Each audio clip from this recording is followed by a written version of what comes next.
नमस्कार दोस्तों, नेपाल समाचार में आपका स्वागत है।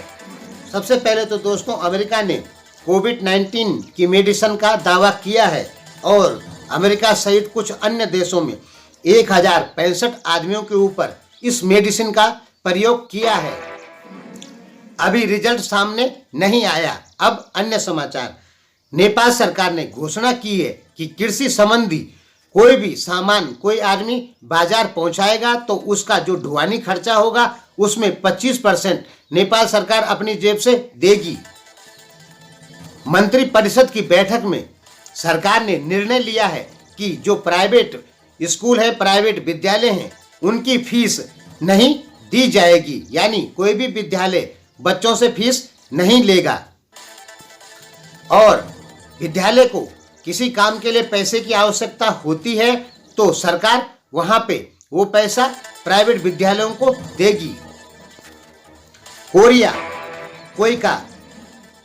कोई का एक संस्था है, कोरिया अंतर्राष्ट्रीय सहयोग जो है, उसने 90 लाख रुपए का सामान नेपाल के 4 अस्पतालों को दिया, जिनमें है नेपाल कोरिया मैत्री अस्पताल, कैलाली टीकापुर अस्पताल, नुवाकोट त्रिशूली अस्पताल, धूलीखेत अस्पताल। इन 4 अस्पतालों में 90 लाख रुपए का सहयोग कोरियाई सरकार ने दिया है।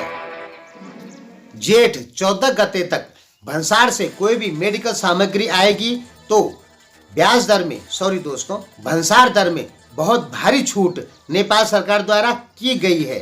हालांकि नेपाल सरकार के कुछ मंत्रियों ने कहा है कि इससे बहुत सारी लोग या व्यापारी लोग कालाबाजारी कर सकते हैं। अभी बिना भंसार के सामान लाके अपने गोदामों में रख सकते हैं और लॉकडाउन खुलने के बाद सामान को महंगे दामों में बेच सकते हैं। भारत के एक अभिनेता ऋषि कपूर की मृत्यु 67 साल की उम्र में कैंसर के कारण हो गई है। इन्होंने 1200 फिल्में बनाई थी। पीएम ओली के सबसे जो विश्वास पात्र आदमी हैं कर्ण बहादुर थापा, उन्होंने कहा है कि पीएम ओली किसी भी कंडीशन में इस्तीफा नहीं देंगे। यानी उनका कहना है कि पीएम ओली ही नेपाल के प्रधानमंत्री के पद पे बरकरार रहेंगे। महाकाली नदी पार जो लोग फंसे थे वो अब नेपाल वापस धीरे धीरे आने लग गए हैं। भारतीय सरकार के दबाव पे नेपाल सरकार प्रेशर में आई और उसने भारत में फंसे अपने नेपाली नागरिकों को वापस बुलाया। यदि भारतीय सरकार नेपाल पे प्रेशर ना बनाए तो नेपाल सरकार अपने एक भी आदमियों को भारत से वापस लाने के लिए तैयार नहीं है, क्योंकि भारत से जो आदमी आ रहे हैं उनसे नेपाल में इन्फेक्शन बढ़ रहा है। इसलिए नेपाल सरकार अपने आदमियों को वापस नहीं लाना चाहती है, लेकिन भारतीय सरकार के अतिरिक्त दबाव के कारण नेपाल की सरकार को अपने आदमी वापस बुलाने पड़ रहे हैं। इसमें सबसे मुख्य बात क्या है कि नेपाल के जो लोग भारत में फंसे हैं वो भारतीय पुलिस पे बहुत दबाव बना रहे हैं कि हमें हमारे घर वापस छोड़ दो। इसलिए भारतीय पुलिस को, भारत सरकार को मजबूर होना पड़ रहा है कि नेपाली सरकार पे प्रेशर बनाने के लिए कि आप अपने नागरिक वापस ले जाएं। यूएई और कतार ने 2 जहाज भेजे जिनमें बहुत भारी मेडिकल सामग्री नेपाल सरकार को या नेपाल को दी गई है। एक जहाज में 8 टन मेडिकल सामग्री थी और दूसरे जहाज में जो यूएई का था उसमें 12 टन मेडिकल सामग्री राहत के तौर पे नेपाल को दी गई है।